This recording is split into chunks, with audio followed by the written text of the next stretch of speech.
દીકરી ઘરનો સુખ છે, દીકરી ઘરનો પ્રકાશ છે, દીકરી ઘરનો સુખ છે, દીકરી ઘરનો પ્રકાશ છે.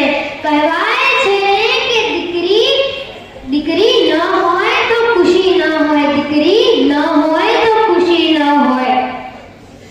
જે ઘરમાં દીકરીને લક્ષ્મી માનવામાં આવે છે એ ઘરમાં ખુશી અને સમૃદ્ધિ અવસર જ રહે છે.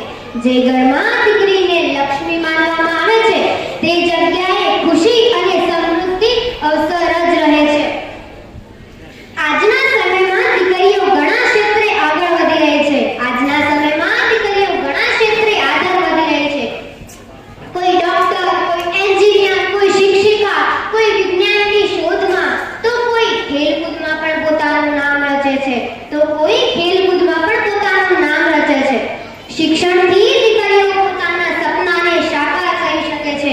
શિક્ષણથી દીકરીઓ પોતાના સપનાને સાકાર કરી શકે છે.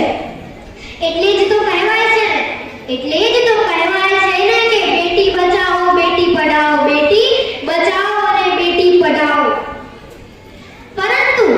પરંતુ આજે પણ કેટલાક લોકો દીકરીઓને ભાર સમજે છે. પરંતુ આજે પણ કેટલાક લોકો દીકરીઓને ભાર સમજે છે. આ ખોટું છે. દીકરી ક્યારે ભાર નથી, દીકરી ક્યારે ભાર નથી. દીકરી તો ભગવાનનો આશીર્વાદ છે, દીકરી તો ભગવાનનો આશીર્વાદ છે.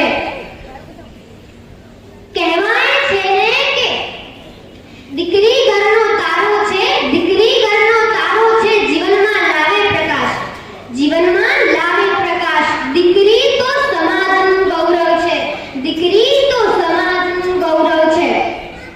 અંતમાં હું એટલું જ કહીશ કે આપ સૌએ મારી સાથે સંકલ્પ લેવો કે દીકરીને સન્માન અવસર આપવો અને તેના સપનાઓને પાંખો આપવી. દીકરીને સન્માન અવસર આપવો અને તેના સપનાઓને પાંખો આપવી. દીકરીની સુરક્ષા, શિક્ષણ અને દીકરીની સુરક્ષા, શિક્ષણ અને દીકરીની સુરક્ષા, શિક્ષણ અને